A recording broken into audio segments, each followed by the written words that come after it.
March 18th, Mike Tyson Razor Ruddock dies. If he doesn't die, it doesn't count. If he's not dead, it doesn't count. How you doing, everyone? My name is Ryan and this is Adi, and welcome back to another edition of Box Talk. We've got some friends at Box Talk that we just love to tear out of because they just wind us up, particularly. We got your best friend Peter Quillen.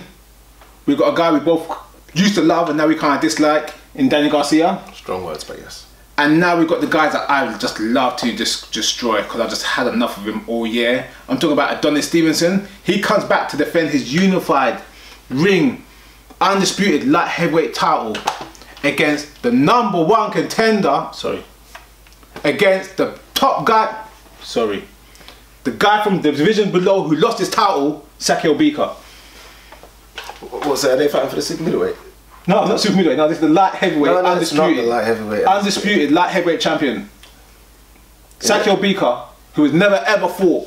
Wait, is this the same? It can't be the same Sakio Bika that lost to Anthony Durrell. Yes. Wait, it can't be. No. Yes. Wait, the Sakio Bika that lost 20 years ago to Joe Calzaghe. Yes. Okay. Sakio's, I like Sakio, but is Sakio a light heavyweight? No, Sakio's not even a super middleweight, by the way. Sakio used to look muscular, used to be big and strong. Why? Remember, it was that guy. And the reason why he doesn't look that strong anymore because Sakio is about 50. Sakio Bika, people, look at Ryan here. This is my man Ryan. We're not going to give ages away, right? But Sakio Bika is supposed to be younger than Ryan. Yeah. Now look, I'm all for not seeing passports and shit, but there's no way Sakio Bika is 37 years old, 36 years old. Yeah. It's just not, it's impossible. And that's why he's starting to look slow and that's why he's starting to look a bit ploddy nowadays. They say he's 35. Get out! What? Here's the job. He's what? They say he's 35. He's only a year and a half older than me. It's a year and 2 weeks. Enough of destroying him. Let's destroy Stevenson. We're not here to destroy Sakio Bika. No, I like Sakio, I actually like him. He's honest. Yeah. Look, Ryan has been eulogising about not that word, innit? Yeah. Not bad. I've been reading recently. Has been eulogising about Al Heyman's cards and they're fantastic cards. And you know, to the point they've been good cards. Yeah. Can't buy for free to air TV. You can't complain. It's been fantastic. This is where it goes wrong for me. Yeah, definitely. Adonis Stevenson, as you just gave him, you gave him all the plaudits. Is the lineal. He's the ring. Not Kovalev people, by the way. Adonis Stevenson is this champion, and he's fighting a super middleweight that's come off a loss. A guy, he's a champion that doesn't want to fight none of his contenders or none of his peers. Yeah. I do not get it. I do not get it. And stylistically, it's a terrible fight. Yeah. It's a terrible fight to watch. Now, I mean, Sakio's a hard night of work. I like Bika. Bika's a hard worker. He comes into fight. He comes and puts his all in. You can't fault him. But he's not the best guy to watch in the eye. You know what I mean? But you give the guy credit for his hustle. He's trying to do his thing. Yeah. Give him credit for it. But his style of fighting, where he kind of lacks a jab, or his jab kind of just kind of throw that so he can throw that. Who has a jab? Sakio throws his short jab, does not have a jab. And then he has his baseball club because like that, and he kind of hits you over your head with it. Yeah. And then you got Adonis who has to sit on the back foot and counter punch that. They're gonna miss each other the whole night. They're gonna miss each other the entire night. I'll tell you that. I'm just a bit confused as to what they're trying to do with Adonis Stevenson. Yeah. Do you know, that's the thing for me. Everyone else has kind of got their path and I get it. Do you know what I mean? I can see what they're doing with Furman, Porter in terms of trying to get a fight for him, but I can understand every other fighter. Adonis Stevenson, I'm very confused as to like, what happens next? What my path is? Yeah. Obviously, he must have discussed it with Al Heyman and his team because he was supposed to fight Stevenson, he was supposed to fight Kovalev and Hopkins, and he chose not to, so he must have a plan. But I can't see a fighter in my head right now. He's not fighting John Pascal. Yeah. He's not going to fight Hopkins, we know that. Unless Andre Ward goes up, I don't think that's going to fight with Rock Nation now. Who's he fighting next? Even if Andre Ward wanted to fight him, Adonis ain't going to sign a contract, he ain't going to agree to it. He's not going to agree to it. Yeah? Look, let's be honest, Adonis Stevenson is what, 37, 38? Yeah. He's actually older than Sakio. Never! Adonis is actually older than Sakio. Guys, are we being harsh on Sakio? Is Sakio really 35? Are we being harsh? Tell us what you think. Yeah? But Adonis, he wants to cash out, in my opinion. Yeah. Yeah, he's 35. He got the world title with the knockout of the year of Chad Dawson. Yeah. And then he wants some money and he wants to get out of the game. I don't think he wants that competitive fight. He wants to go out on a win and make some money. I don't think he wants to competitive fight. I don't think he's scared, by the way. I'm not saying he's scared. I don't think he's scared. He wants to do the Winky Rat process of boxing, where you get all the money, you get all the credit, but you don't have to do nothing else for it. Yeah. You know what I mean? Remember when Mickey Wright talked himself out of fights for like a good 2-3 years, but then when he came back, Paul Williams whooped his ass because like the time has passed. Yeah. The point I'm making is now, is that Adonis Stevenson is not going to fight no one. He's not. Sakio's going to give him problems. Yeah. He's going to give him problems because Sakio's rough, he's tough, but seriously, I can't do this fight. See, I can't do this. I can't do this fight. When we spoke to Barry Hearn, he kind of just did point out, and he's like, as much as we as fans want to see these people fight, boxers almost just want to get a payday, and an easier payday. Obviously, we don't know about purses, but look, who are we to say Adonis Stevenson should be fighting these people if he's going to get the same money for fighting a Bika? If he's going to get good money for Bika, why fight? Why fight Kovalev? Yeah. Why risk it? Yeah. Why risk fighting a guy that literally has killed someone in the ring? Why risk fighting these kind of people? Do you know what I mean? Yeah. Why not just fight a Bika and from Faras and those kind of guys if you can fight those guys and get exactly the same money you can? True. That's the business side. That's the business side of the sport. Yeah. And as a business side of sport, yes, you want to make the most money for the most minimal risk. But when you're a champion and you've got to fight the top king contenders, and the contenders are there offering to fight you, Hopkins offering to fight you, nah. You fight was supposed to be signed, you move network. Kovalev fight was signed, then you change, you want to fight that fight. Then Pascal wants you. There's a problem. Yeah. You can't say I'm a champion. I want to make money. You can't duck all of them. You can't duck all of them. You fight one of them. You can't duck all of them. You got to fight one of them. I mean, Sakio's a world class fighter. No matter how you call it, he's a world class fighter. He's a former world champion. But it's not a fight that the lineal champion should be having. If Sakio was coming off a win, even I would have still said, but it's coming off a win. I thought, WBC super middleweight champions going up. Okay, no, I don't mind that because Sakio, he's not, Adonis Stevenson's not a big light heavyweight either. He's come up in middleweight. I'd say, okay, cool. He's not come off a loss, and it was a crap loss as well. That's my problem. Right, who wins the fight anyway? Okay, yeah. On Box Talk, I always try to give a fair, honest opinion, and I always try to see who I think is going to win the fight based on substance and what abilities they have.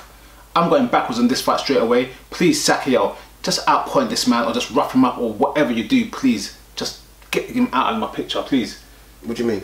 I want Sakio to win this fight. He's not going to. Who wins this fight? Sakio, I'm going for Sakio to outwork. See, you're just getting on Superman. emotion. You're just getting on emotion. Superman. How can Sakio outwork Superman? Superman don't want to throw no punches. Nah. If look what from Florida. If Adonis Stevenson tees you up and hits you with that right hand, it's over. So what's your prediction, sorry? Sakio. Wait. Didn't you do the same thing when Peter Quinn was fighting and you were talking about you hope someone destroys Peter Quinn and we were like, no, it wouldn't happen. You done the same thing. You did. It was done a Peter Quinn video. It was one of the weekend managements we done back in the day. Yeah, I hope they did, but I don't think there's a difference between hoping and knowing. You did ask for it, though. Yeah, I hope you did. So realistically, it's my turn to ask for. Sakio hasn't got a chance in this fight. Please. Sakio hasn't got a chance, guys. I don't know what Ryan's doing. Ryan's obviously... You know what Ryan's doing. You guys saw the Instagram video of Ryan with all the alcohol. I saw that video as well. You've drunk all that alcohol. That's why you're doing this prediction on the basis of that you're still drunk. No, guys, look. I know what Ryan means, though. Adonis Stevenson's pissing me off as well. Yeah. But, unfortunately, guys, I expect him to stop Sakio. And that's a big ask, because Sakio doesn't get stopped. But Sakio recently has been hurt in fights. Yeah. While he had that kind of durable, I can't hurt him type thing, he seems to be getting hurt a lot easier in these fights, and he just he's very wiry as well. He's not a big 160 either, Sakio. So I expect Adonis Stevenson to be too fast, too strong, too hungry, and it's his first fight on normal TV under this new banner. I expect him to. Don't forget that on the undercard we got my boy, the Wolf. Oh, the guy looks like he came out of bloody what's that film, the vampire film? Which one? You know the one everyone talks about, all the girls talk about it. Don't act like you don't know it. Twilight. That's don't act like you don't know Twilight. I didn't know the film Twilight, but you know what I watch? I watch Twilight. Yeah, because you're a girl. Girl to you people. Twilight, Arthur Bertibiev versus Gabriel Campillos on the undercard. That's the main event on this card, I reckon. What? What? Did you see that? I told you. Sorry, guys. Ryan, as usual, as Ryan does, has got the Andre Berto Josecito Lopez fight. How the ref has just called it off without giving him another standing count is ridiculous. Yeah. I told you it was bad. To be fair though. No, it's not. It looks wobbled. Nothing's wrong with him. There's nothing wrong with him. We'll talk about this week in boxing. Alright, cool. Anyway, versus Gabriel Campillo in a very good match. Yes. It's a testing match because in his last fight, Bertibiev's come up, not a Travolta's cloud in like 6 or 7 fights, making a name for himself. But in his last fight, he got dropped. Yes. Yeah, and he did that, and even though it was the beginning of the end for the guy he fought, he can be touched. Yeah. Campillo is a good boxer. Yeah. Knows how to set his shots up, knows how to move around the ring, and knows how to, what's the word? Pull an upset. He does. You know, Bertabiev is he's of the new generation of boxers, and what I mean by that, people, what are you talking about? What I mean by that is there seems to be this pressure on boxers now more than ever, especially foreign boxers, to put on a show. Yeah. GGG says in all his fights, hey, I'm going to give you guys a good show. Yeah. GGG could outbox anyone, just like almost like a Rigondeaux. He could outbox if we wanted to. But he got to put the pressure in. Yeah, Kovalev as well. Kovalev is a great amateur. And I think Bertabiev, again, good amateur boxer. It's almost like he's been told you've got to go out there and put on a show and fight. And that's why he got dropped in that fight for me. Because it's almost like he goes out there to try and put on a show. If Bertabiev just boxes, he could box Campillo's head off. If he just boxes, as good as Campillo is. If he goes to put a show on, which I think he's going to have, we're going to have a good little scrap for 5 rounds. 5 rounds. Yeah. And then I expect the wolf to wake up and stop him. Yeah, it's not that. I reckon if he boxes him or if he fights him, it's going to last more than 5 rounds, 6 rounds. Yeah. I'm highly impressed with Bertabiev. So impressed that... That's who Stevenson's going to fight next. If he's on that thing, undercard, Stevenson is definitely fighting Bertabiev next, isn't it? It's too early, but that's who he's going to fight. I'll tell you what. When we had a discussion between Lamachenko fought Gary Russell. Yeah. No, when he fought Salido. And I was saying it was way too early. And after that fight, I saw an interview with Kevin Kelly. We talked about anything. We were talking about boxing, and I came to the new conclusion that once you've got such great amateur backgrounds, professional experience is kind of relevant because you already know exactly what you're doing. It's just building up rounds and stamina.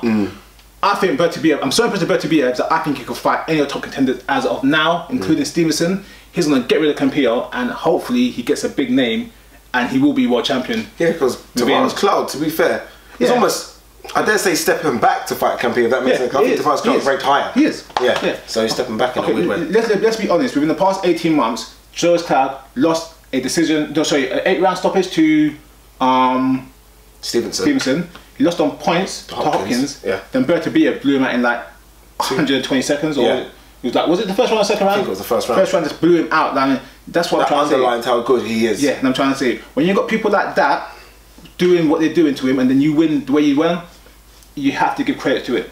Serious credit. All right, there you go, guys. So our good friend Adonis Stevenson is fighting our good friend Sakio Bika. Uncle Sakio, you should call him. Well, his age suggests he's younger than you. Yeah, so I can't call him uncle. But he's fighting Sakio Bika in what is a strange fight, but nonetheless, look, we're not going to complain. It's a fight for free air TV, no pay-per-view fee for this one, so we're happy.